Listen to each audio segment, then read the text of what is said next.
एक बच्चा जो सिर्फ गोलगप्पे खाने के लिए अपने ही घर से बाहर निकला और फिर कभी लौटकर ही नहीं आया। और ठीक 24 घंटे बाद पास के ही एक सुनसान खंडहर में एक बोरे के अंदर जो मिला, उसे देखकर पूरे शहर की रूह कांप गई। जी हाँ, गोरखपुर के सहजवा इलाके से एक ऐसा दिल दहला देने वाला घटनाक्रम सामने आया है जिसने हर उस इंसान की नींद उड़ा दी है जो अपने किराएदारों या पड़ोसियों पर आंख मूंद कर भरोसा करता है।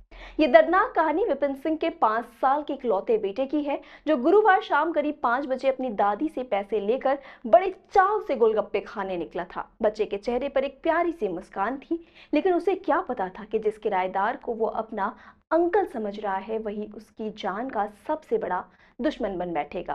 कल्पेश नाम का ये गोलगप्पे बेचने वाला शख्स, जो उन्हीं के मकान के एक हिस्से में किराए पर रहता था, उस मासूम पर गिद्ध जैसी नजरें गड़ाए हुआ था। जब देर रात बच्चा वापस घर नहीं लौटा तो परिवार के हाथ पांव फूल गए और तुरंत पुलिस को खबर दी। पुलिस ने पूरी रात सर्च ऑपरेशन चलाया, गली गली खाक छानी, लेकिन बच्चे का कहीं कोई सुराग नहीं मिला। इसके बाद जब इलाके के सीसीटीवी फुटेज खंगाले गए तो जो सच सामने आया उसने पुलिस के भी होश उड़ा दिए। कैमरे में साफ दिखाई दे रहा था कि वही किराएदार कल्पेश मासूम को बहला फुसलाकर एक सुनसान रास्ते की तरफ अपने साथ ले जा रहा है। पुलिस ने बिना एक पल की देरी के कल्पेश को हिरासत में लिया और जब उससे सख्ती से पूछताछ की गई तो उसकी निशानदेही पर झाड़ियों के बीच बने एक पुराने खंडहर से उस मासूम का बेजान शरीर एक बोरे में बंद मिला। इस खौफनाक वारदात की खबर फैलते ही इलाके में आग की तरह गुस्सा भड़क उठा और घटनास्थल पर हजारों लोगों की उग्र भीड़ जमा हो गई। ग्राउंड जीरो पर हालात बेकाबू होते हुए देखकर कई थानों की पुलिस फोर्स को मौके पर बुलाना पड़ा और पूरे इलाके को सील कर दिया गया।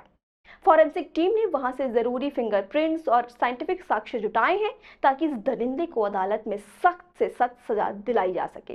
ग्राम ठगरहना की रहने वाली शांति देवी पत्नी स्वर्गीय जगराम मिश्रा द्वारा दिनांक 2/7/26 को थाना सोनवा आकर एक सूचना दी गई थी कि उनका लड़का लवकुश मिश्रा 1 तारीख की दोपहर से गायब है। इस सूचना पर थाने पर मुकदमा अपराध संख्या 106/26 पंजीकृत किया गया, अंतर्गत धारा 137/2। पुलिस द्वारा बरामद करने के लिए टीमें गठित की गई थी। प्रयास किए जा रहे थे कि आज दिनांक 4 तारीख की सुबह 7:30 बजे परिजनों द्वारा सूचना दी गई कि उनके गायब लड़का लवकुश मिश्रा का शव गांव के बाहर एक पेड़ पर लटका हुआ है। सूचना मिलने पर थाना सोनवा, थाना गिलौला, क्षेत्राधिकारी कोना सहित सर्विलांस और एसओजी की टीम फील्ड यूनिट मौके पर आई। सबको पेड़ से उतारकर पंचनामा भरकर पोस्टमार्टम के लिए भेज दिया गया है। मौके पर शांति व्यवस्था है, कार्रवाई की जा रही है। इस वक्त स्थानीय लोगों में इस बात को लेकर भी भारी आक्रोश है कि कहीं मासूम की बेरहमी से हत्या करने से पहले उसके साथ कोई और घिनौनी वारदात तो नहीं हुई है।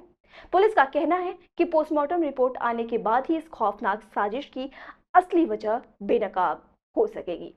लेकिन इस एक वारदात ने इतना जरूर साफ कर दिया है कि आज के दौर में किसी पर भी आंख बंद करके भरोसा करना कितना भारी पड़ सकता है, चाहे वो इंसान आपके घर का किराएदार ही क्यों ना हो। आप भी सावधान रहें, सतर्क रहें और जुड़े रहें आई इंडिया के साथ तमाम दूसरी बड़ी खबरों के लिए। नमस्कार। खबर आपकी, नजर हमारी।